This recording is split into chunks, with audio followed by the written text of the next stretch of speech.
Leafs fam, what is up? This is the Leafs Convo. I am Norman James. Our interview series continues on with the wonderful Bill Waters joining our Mike Augello for some informative, fascinating discussion. Before we get to that, I just wanted to thank you once again for all of your support. The YouTube page is banging right now. We are obtaining subscribers literally by the hour. It's onward and upward, and we grow even bigger and better every time we put a podcast on wax. With that said, are you ready to go? I know the boys are. Let's Leafs Convo it up. Mike Augello with Bill Waters starting right now.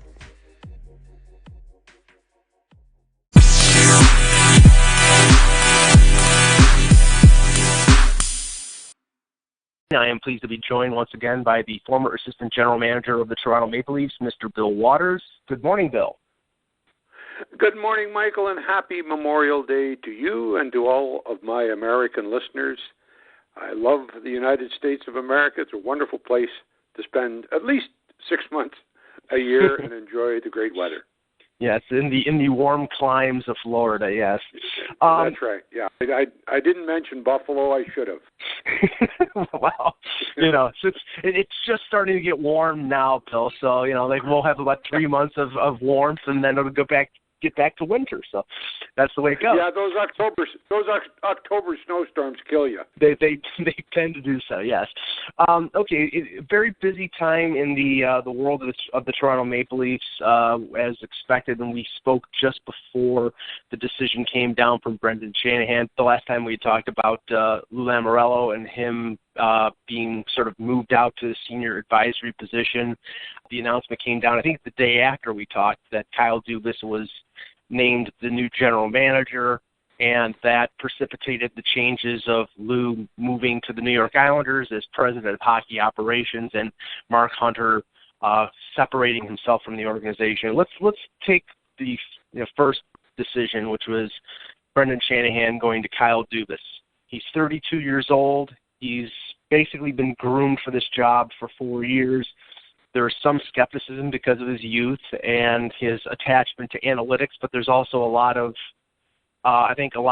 enthusiasm about how good of a young hockey mind he is. What are your thoughts on the hiring of Dubas? Well, I was indifferent to it because I didn't know Dubas, so I wasn't about to condemn him because of age discrimination. I talked to Craig Hartsburg, who was a client of mine when I was a player agent and has remained one of my good friends, and he told me the story about Kyle Dubas when he was a 13-year-old, and it was Craig Hartsburg's first year coaching in Sault Ste. Marie. He became the stick boy, Dubas, and every day after school, he would come to the rink and practices, usually at 4:30, 5 o'clock. He would spend his spare time in Craig Hartsburg's office getting a free education on hockey and its various subtleties. And Craig developed quite a nice feeling about this kid, and more importantly, how voracious his appetite was for hockey. His grandfather was a coach in Sault Ste. Marie. His father, I think, is a policeman or a fireman in the Sioux. He's a small-town boy who loved hockey. You can't get it any better than that. And so I said to Craig, I said, well, how do you think he'll do? He said, very, very well. He said, when I came back, when I left after coaching and went to the NHL again, the team brought him back after his sojourn into a sports degree at Brock University, and so he was exposed to him one more time and was even more impressed. So he was not surprised when Shanahan, after I presume that this happened when Shanahan was trying to hire Sheldon Keefe to coach the Marlies. But anyway, that may not be, but certainly it could have been the first introduction. And Brendan Shanahan, as the boss man, was terribly impressed with this guy's, A, willingness to work, and B, knowledge of the game and all the things that he'd picked up in the preceding 10 years. And so I felt good about Dubas. I called my former colleague, Cliff Fletcher. I felt good about Kyle Dubas again. I talked to a scout who is a director of not amateur scouting, but scouting in the OHL, and I asked him about Dubas, and his commentary was very positive from a personal standpoint and from a hockey standpoint. Those three people are people that I use to form opinions or help me form opinions on people that I really don't know. So I think Brendan Shanahan made a wonderful choice in Kyle Dubas. From my interaction with him, going back to 2014, when he was first hired, and everything has been very cordial, very professional. I remember being at the World Junior recently in Buffalo, and watching Team Sweden and Timothy Liljegren play, and he was standing next to me, and we had some interaction regarding, some of the players on that team. He's very, very sharp, very astute, and I think he is very capable and up to the job. So I think I agree. I think the Leafs made an excellent choice. Now, the thing was that it was expected, and believe some people expected, and I personally didn't. I thought that there was an opportunity out there for Lou Lamoriello to move on and be a general manager or president of hockey operations, that he would jump at the opportunity. And it was the worst kept secret in the world that the Islanders were interested, with his son Chris being one of the assistant general managers there. And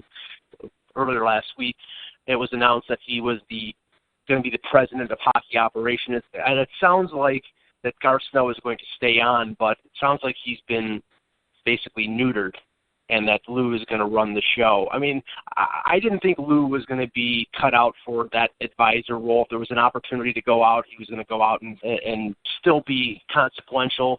Are you surprised that he left, or are you not surprised? I'm not surprised. I think he let a good friend down in handling his 3-year contract plus 4 years of senior advisory. You know better than I, Mike, that for the 2 years that Lou was told to leave the hockey team alone and be the president of the New Jersey Devils, he did nothing. He was not approached by anyone to run a hockey team and or be president of any hockey team. So he's sitting in New Jersey and not very happy, I would assume. And Brendan Shanahan comes to him, mainly because he picked him as the second player in the draft. But this was a favor.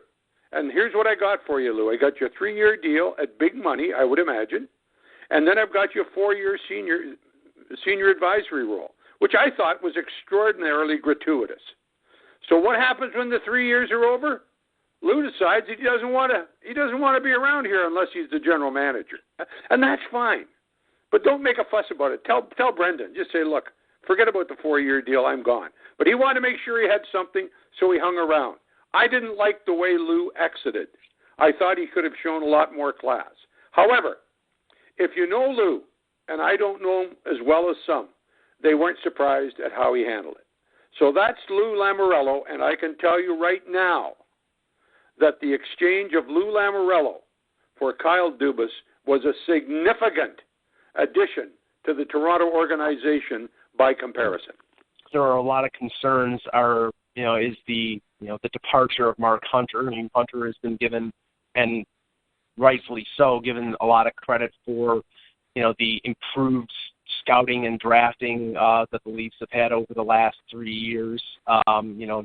He's selected Mitch Marner over the protestations of head coach Mike Babcock, who wanted a defenseman.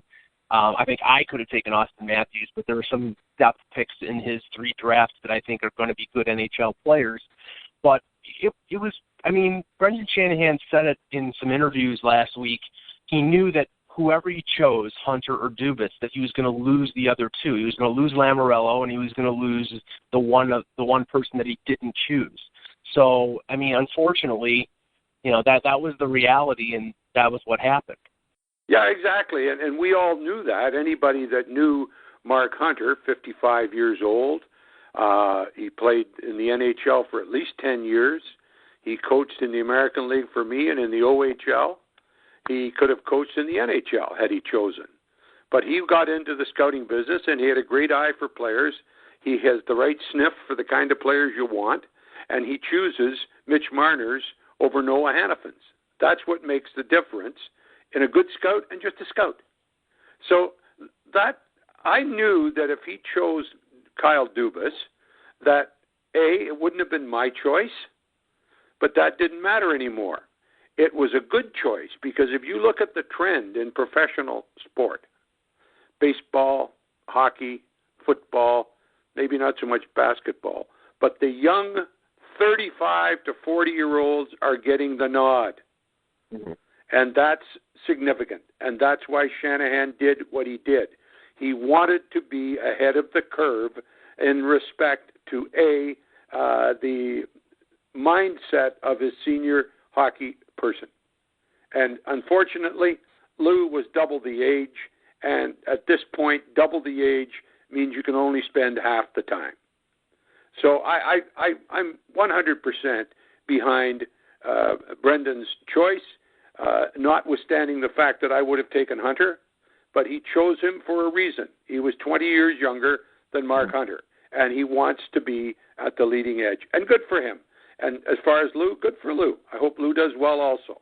But I didn't expect Lou to make such a fuss about being removed from the favor he was given by Shanahan.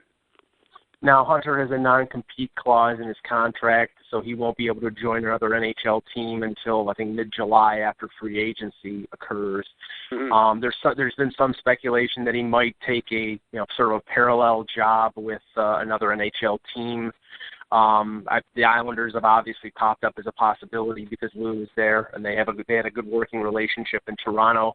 Or he could simply go back to the London Knights for a year and take over the operations there and potentially just wait for a GM job to open up. I mean, I personally think that there was no way to go wrong for the Leafs if they chose Hunter, if they chose Dubas. I think both would have been great choices, but I'm just asking this. Do you think that Mark Hunter is a general manager in this league? Because I do. Oh, absolutely. Mark Hunter is a very principled person. And Mark Hunter excused himself from the company when a decision was made and not made in the manner and in the fashion that he would have expected, that he was brought up to understand. And that was more difficult for Mark to think that Brendan Shanahan would pick a hockey person 20 years his younger. That means 20 years less NHL, OHL, AHL experience, and that didn't settle well with a principled guy like Mark Hunter. I'm happy for Mark. He'll find something, and he'll do well. He's a unique talent, very, very strong-willed, and when somebody says he's going to work for Lou Lamoriello, I say, excuse me, did I miss something? Mark Hunter does his own thing, and Lou Lamoriello checks your telephone slips to see who you're calling. It wouldn't go well. Now, in the wake of the departures of Lamoriello and Hunter, Brandon Pridham, who is basically the Leafs capologist, was given a title bump to assistant general manager. From what it sounds like, he's just going to handle the same responsibilities that he's handled the last few years. The organization adds Lawrence Gilman, formerly of the Vancouver Canucks, and who works on the expansion draft for the NHL as an assistant general manager. And Bill, I for some reason, and maybe I'm wrong, I remember back in I think it was 05, 06, when the switch over from Pat Quinn being GM and coach to Petty and Tannenbaum, forcing John Ferguson Jr. in. For some reason, I remember Gilman's name being bandied about as a potential GM, and maybe it's somebody else, but I thought he was one of the candidates that Pat Quinn was accepting of, and they went, of course, to John Ferguson Jr., and we know how badly that was. But if I'm wrong, just ignore that. What did you think of the addition of Gilman to the management team? Well, he's got experience, but I can tell you that I don't want to speak for Pat because he can't tell me that I'm wrong. But sure. I would not think Lawrence Gilman would be one of the people that he would recommend, particularly in light of the fact that one of his recommendations was Lanny McDonald. What meant a great deal to Pat was whether you played hockey and at what level you played it. Right. And if you coached hockey and at what level you coached it. And if you didn't have experience in any of those areas, don't ask Pat for a job. Let's move from the Leaf page for a second to talk about the Stanley Cup Final. I frankly am shocked that the Washington Capitals are in the Stanley Cup Final. I've always had the thought that the Capitals were a team, for lack of a better term, of chokers. And, they've proven me wrong. They got by Pittsburgh. They got by Tampa Bay. And now Alex Ovechkin is one series away from winning his first Stanley Cup. What do you think is going to happen in the Stanley Cup Final? with Washington, I never thought that they could win with Ovechkin. And Barry Trotz this past season finally got to Ovechkin to impress him with the fact that, A, he was captain of the team and should be willing to show more leadership than he had shown for the preceding 12 years. I think Alex got himself in much better shape. He started to bring his body into play, and, of course, he still got his share of goals, but he did things that he never thought of doing. I mean, he was even back-checking in the neutral zone. He hardly ever made it to the neutral zone before. And he used his physicality with a body like that at 240 to 45 pounds and in shape. It was a mere thoughtful image of what he was when he was a junior. And that's Alex Ovechkin. And I'm happy for the Capitals that Alex Ovechkin has finally given them 1 year of service. And I'm happy for the owner because he thinks Alex Ovechkin is the biggest bargain since sliced bread. Well, I don't. And I don't hold any bias or any reason to dislike Alex. I don't know him. All I know is he was a lazy, selfish superstar who had the best shot in hockey. He was never the best player, not even close. He's a lot closer now as a more effective player than he ever was. And for that, I am thankful, and for that, I am happy for Alex. We'll have to wait and see how he does in the upcoming final. No, I think one of the keys for this year for Ovechkin was not being able to go to the Olympics, because I think it made him, he knew that he wasn't going to be able to because of the NHL's decision. You know, he probably was extremely mad that he wasn't there to win a gold medal, because there's, gold medal Olympic glory in his family, and I think he, really wanted that as a feather in his cap. And since he wasn't able to do that, I think he threw himself into the only prize that he could win this year, which is the Stanley Cup, and he's been a much more forceful player in the playoffs. Now, Vegas, I mean, this is so improbable. You had 500-1 odds going into the season of them winning the Stanley Cup, and now the casinos in Vegas are trying to buy up these tickets because they're afraid they're gonna get bankrupt because of them. Marc-Andre Fleury, and this may be hyperbole, but I think Marc-Andre Fleury has already won the Conn Smythe, even if he lets in 80 goals in the final, because them getting to the Stanley Cup final is just incredible. But what are your feelings on this team? Because it's just come together so well in such a short time. Well, I just want to remind you, Mike, of your hypothesis with regard to Ovechkin and the Olympics and international hockey. The Russian team has not won a single gold medal since Alex Ovechkin started to preach about how proud he was of playing for his country. I would think that they were happy not to have him, so much so that they won the gold. Nothing more need be said about Alex making up that story. Now let's go to a hockey team. From the standpoint of the Vegas Golden Knights, I'm very happy for the people principally involved. I think George McPhee did a masterful job of manipulating the other 30 general managers. Not all of them, but collectively. They didn't know whether to call George or not because they were afraid he was going to demand too much. You don't have to give it to him. And when Dale Talon, who's one of my good friends, and I think Dale is one of the more astute hockey people in the industry, gives up Riley Smith and Jonathan Marchessault so he can protect some stiff down the road. I don't know who it was. But that's bad business. And Chuck Fletcher did the same with the centerman. And Eric Halla and Alex Tuch. Yeah. Tuch's going to be one of the best left wingers in the game. Can't understand that. But as a result of George McPhee playing hardball, he got 4 players to play on his top 6 forwards. Can you believe that? And I'll tell you one thing. I would say at the meeting in Dallas, there will be a private but boisterous meeting of the 30 owners, each discussing how their general managers fell prey to George McPhee. So having said that, George did an excellent job of using the draft to his advantage and taking advantage of people who place too much value in hidden value. In other words, if you've got 9 guys to protect and you want to protect one more to make it 10, is he worth Smith and Marchessault? Yeah. Is he worth Hollick and Tuck? Not even close. But that's what happened, and good for George. Now they have a good team. Now they have to find a coach that can do the job.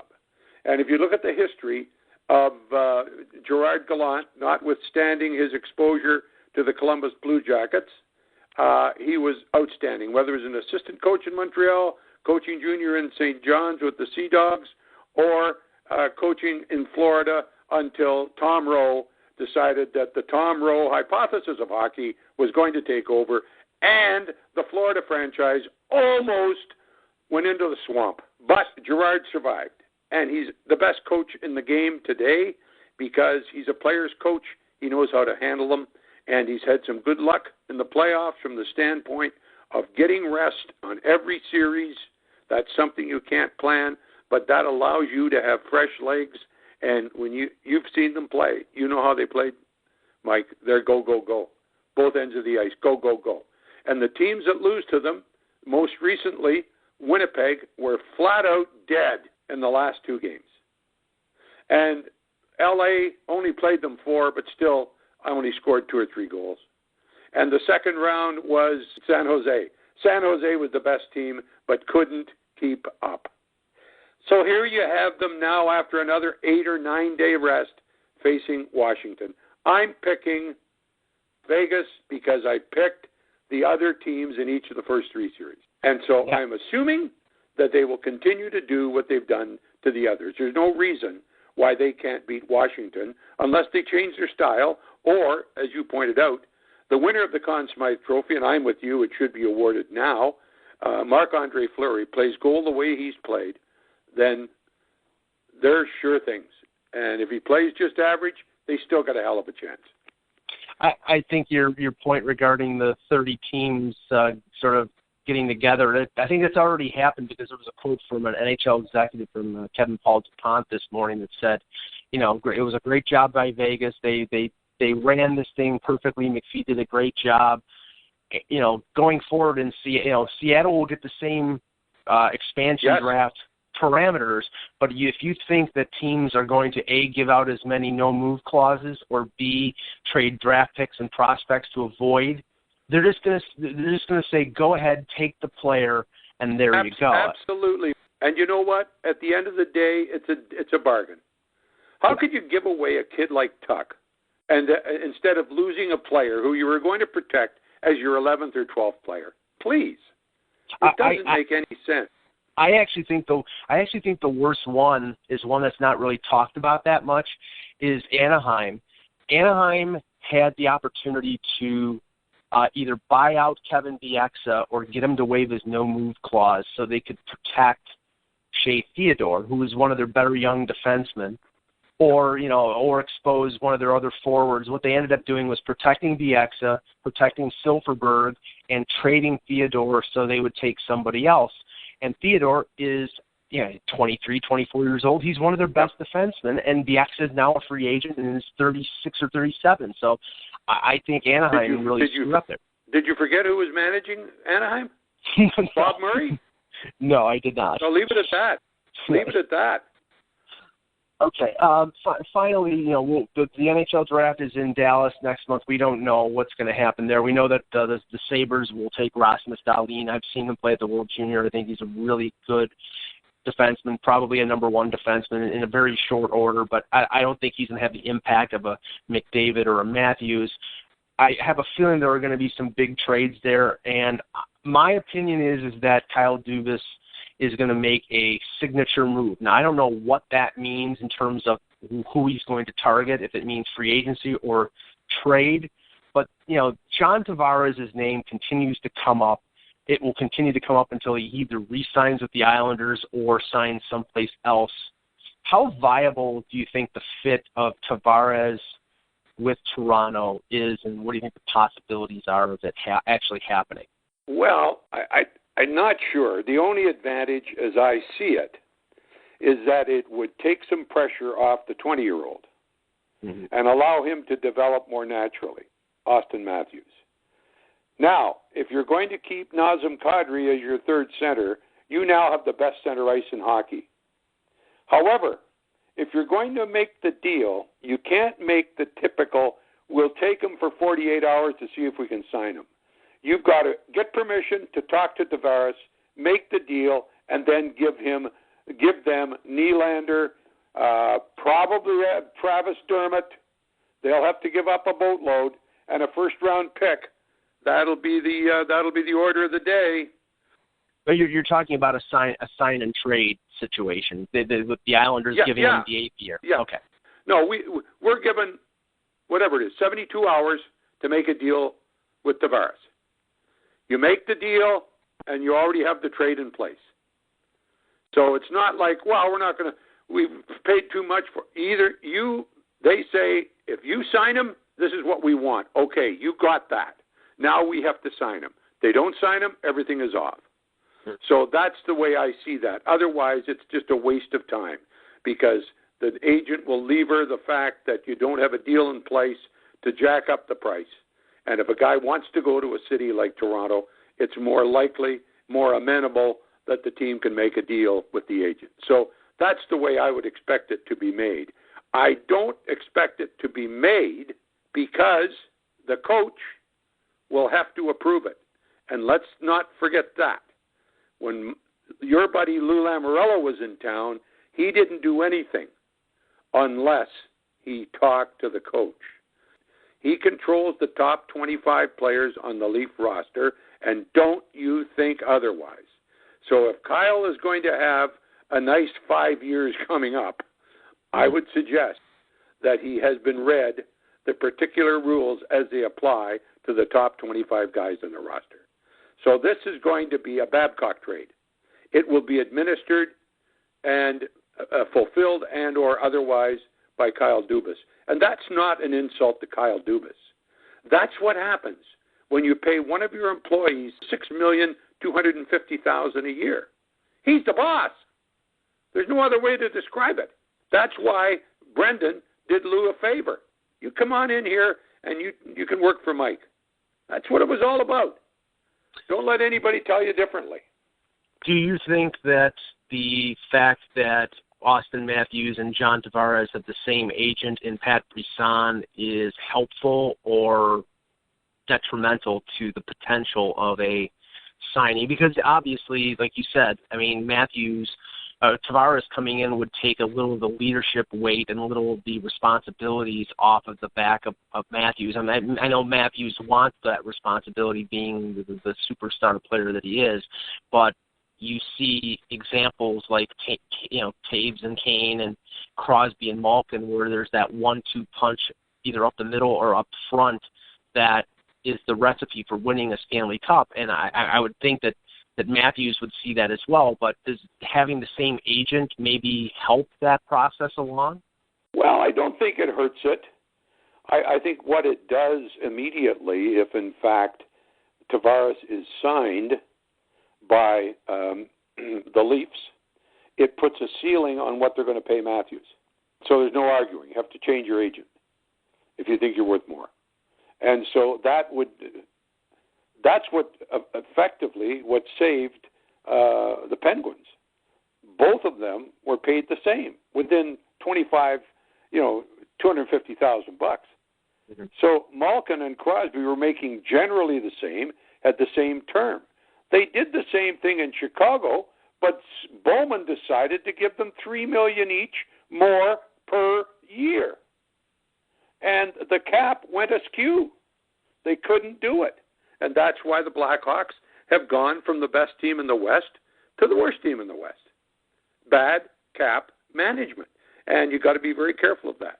So is there an advantage to having Tavares on the Maple Leafs? There surely is. Just him being on the ice. But I think also off the ice, it sets a ceiling on where you can go. And does that mean that Matthews is going to leave Toronto? I don't think so. I think he'll figure out that making $8 or $9 million a year for 8 years is a pretty neat little package.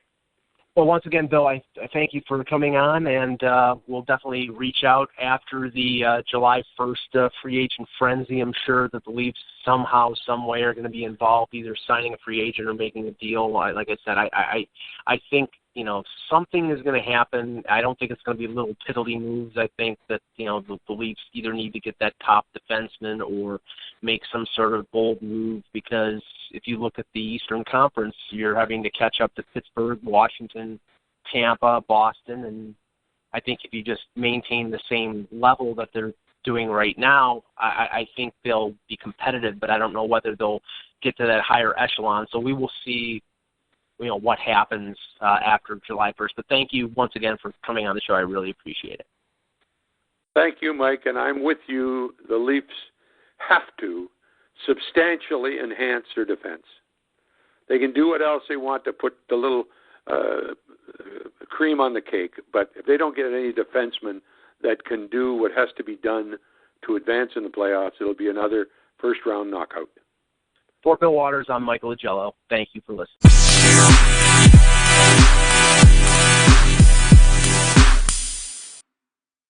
There you have it, Mike Augello with Bill Waters. Mr. Waters, thanks for taking the time out of your day to spend some time with us on the podcast. Michael, as always, great work.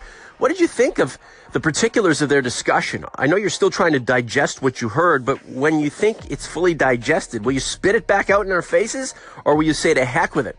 I'm going to go with it. I'm going to eat this, and I'm going to like it.